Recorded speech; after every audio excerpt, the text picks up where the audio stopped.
know you weren't born here in the United States, and so you moved here from Jordan. So can you tell us some about how life was out there, how you got into engineering there, and then your decision of transitioning and coming out to the States to study engineering?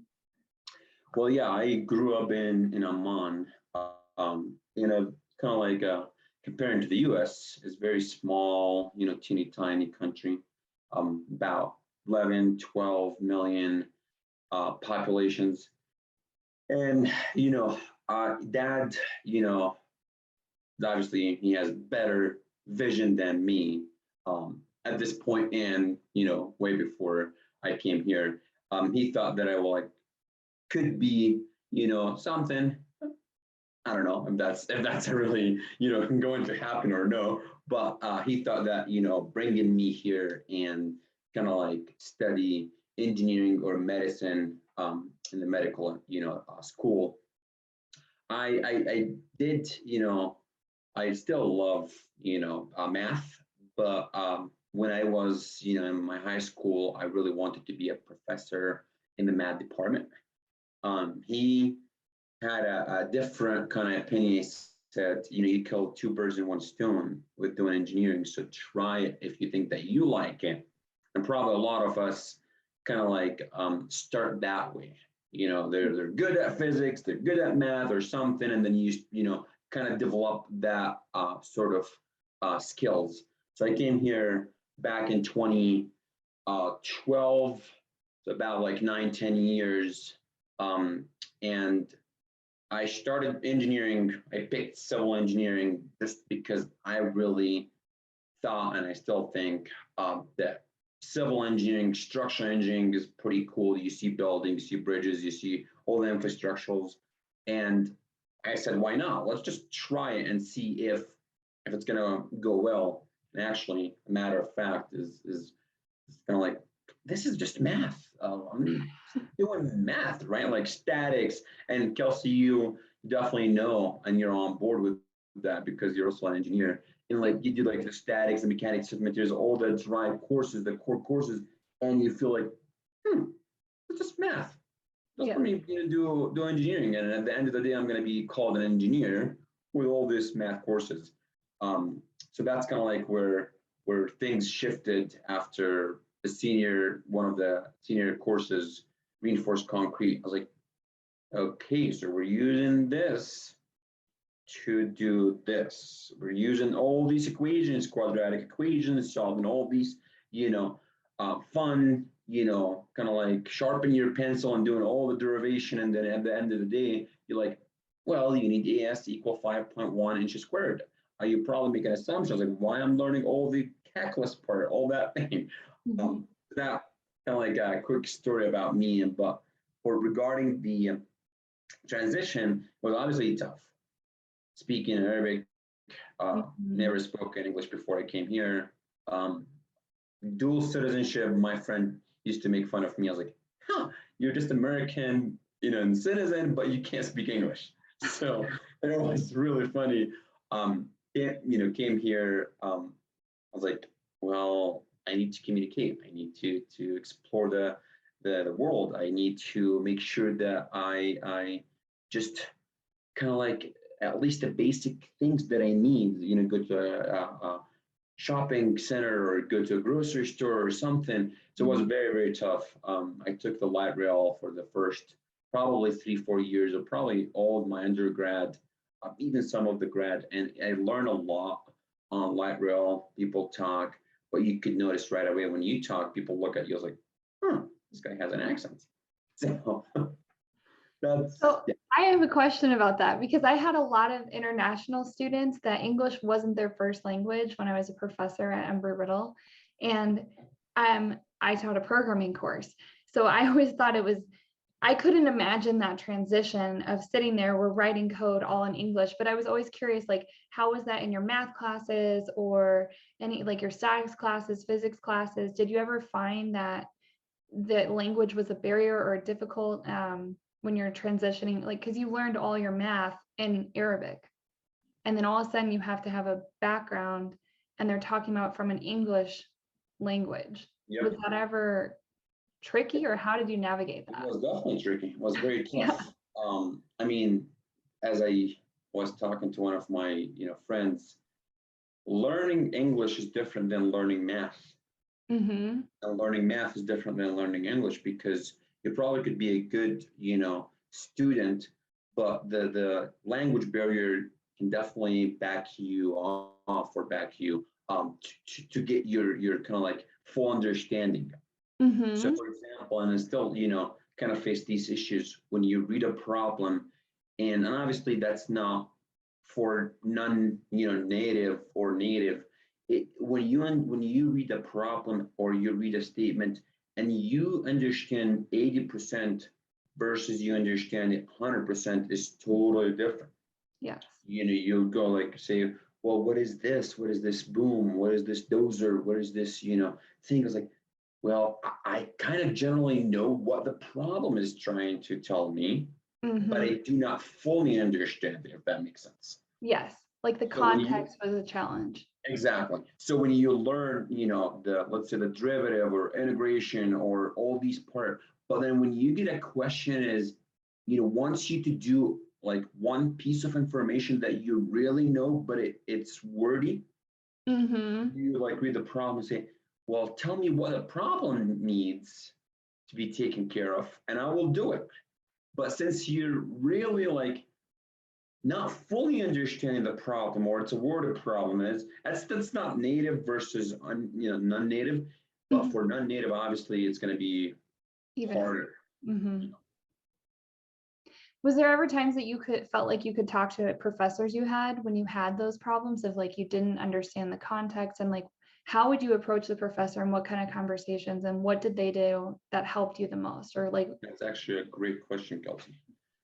Some of the people or some of the professors that I faced, they don't really care, but some they do care and they're really responsive and kind of try to replace one of the words that it's in the problem statement with the easier word. I don't know, maybe like if you think, uh, I can't think of a word like in engineering, but think about it in like and just like slang, gregarious versus friendly. mm-hmm. Have Yes. these type of things, and like they replace the word as like, does that make more sense to you? What the problem is asking for. Some of them they're like, I don't care. You want to Google the meaning in Arabic and just solve it? I have no problem.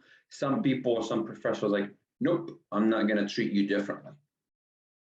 So, Like in the sense of like I'm not going to acknowledge the fact that you would need additional help because you come from a different background. yes. And that's not really fair No. because you can't like treat me as someone who grew up Mm-hmm. speaking English. I get it. It's not your fault. It's Right. my fault because I came here and I need to do all, the hard work. But Right. But I mean, there needs to be some acknowledgement of, okay, different people from different backgrounds need different kind of help, but like not really help, but like scaffolding, like the idea of, okay, I'm realizing and acknowledging that my problem, oops, sorry. I'm realizing and acknowledging that my problems are um, very US centric, and like, okay, how can I make sure that it allows other people from different populations to be able to identify with the problem? And if you can't do that, then at least like take the time to sit down and try to provide different context. I think that's important. That's a good. I So mean, from, yeah. the best thing to do, to be honest with, in my opinion, is do not let him or let her use the smartphone to translate it. What Dr. Brian Brady did really great job, I think. He tried, to replace one of the words Mm-hmm. or kind of explain the questions to you as like a quick sketch or a figure that illustrates what's going on. Okay, here's the boom, here's this machine, here's a dozer is trying to do this. You're trying to find the moment right there. So treat this as, it doesn't have to be really in depth, but it could be a big picture, right? So it sounds like to me like the advice for professors would be to really like be willing to take the extra time and try to swap out words and try to draw figures when possible, sketch it out, and just really paint the picture, make the context more clear. That way, when it comes to like really assessing the math component and like, can you do the engineering side, you're not limiting someone because they don't understand the problem or the context provided. Exactly. And then from a student perspective, I think you kind of hit at it, but I'm kind of curious. So if a student is a non-native English speaker, would you tell them to stop using the Google translations and translating everything to their native language? And like, why? What do you see the benefits of that? Because I've seen a lot of my students doing that. Well, to be honest, we had a conversation, me and one of the guys who work for the Legend yesterday. He's also about to get his PhD in geotech. And it was not exactly about what we're talking about, but it was very similar to what we're talking about. He mentioned, I want to move to Colorado. Do you think there is a big Arab community here? Because he cares about the community more than other things. And I totally understand you. So I was like, why? And he said, because you want to like go and have fun and do all these things and like with some people that they know your culture previously and they don't have any trouble understanding you. So I was talking to him. I said, well, one thing that you want to do if you really want to be a better version of yourself is you want to always take yourself from the comfy zone. Just put yourself in discomfort zone and make sure that you learn other people's perspective. It's not about like engineering. It's not about religion. It's not about anything. It's more of like, can you communicate with people in their language where you really live in their country? If you could do that, you could obviously have some time for your, community. I'm not saying that leave your community, period. That's absolutely not. Or forget your language. No, Manal, she knows how good I am, or in Arabic. I'm very, in depth in I love Arabic. I love to get into the nitty-gritty things, but also you want to make sure that you merge and you're kind of like dissolve in the community to be part of them. And then once people, and I was talking to him, I was like, do you see what other people talking about our culture, our religion, our so on and so forth? I said, because we did not do a good job to present ourselves. So present yourself and your neighbor, with your neighbors, with your colleagues, with your friends, with your folks, with your, anyone who, communicate with you, or people kind of like have a day in, day out, probably connections with you.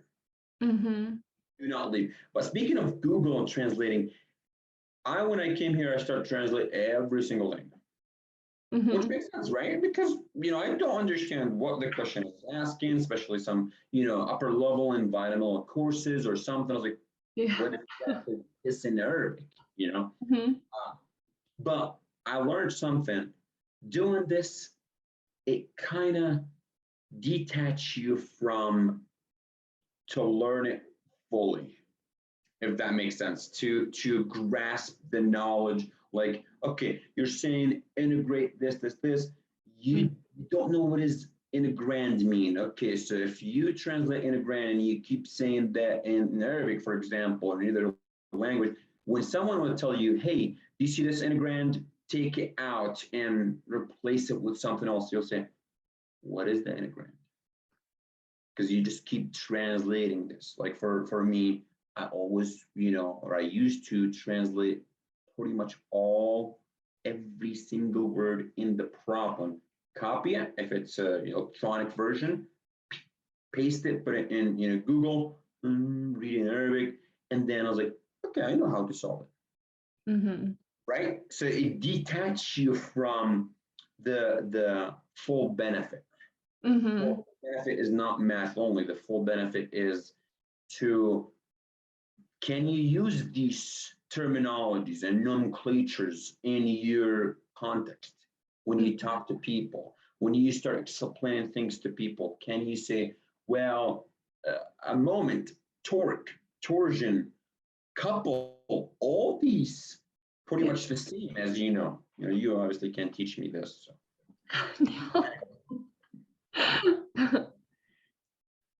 So, yeah, that's really interesting. Okay, so this is like a major tangent somewhat. I didn't plan on asking this, but based on what you were saying, I know from my experience of like being a woman, and I've talked about it sometimes, like, and not being as represented in engineering as like, as I am in like the normal day-to-day population. And so sometimes I get this, like, I've seen it in research called stereotype threat, where it's like I have this idea of like I need to come in and represent for all women, and so I have to do like even better because I'm representing for women. And like sometimes that gives me extra anxiety on tests or on different things. And I know you said something about being a representation.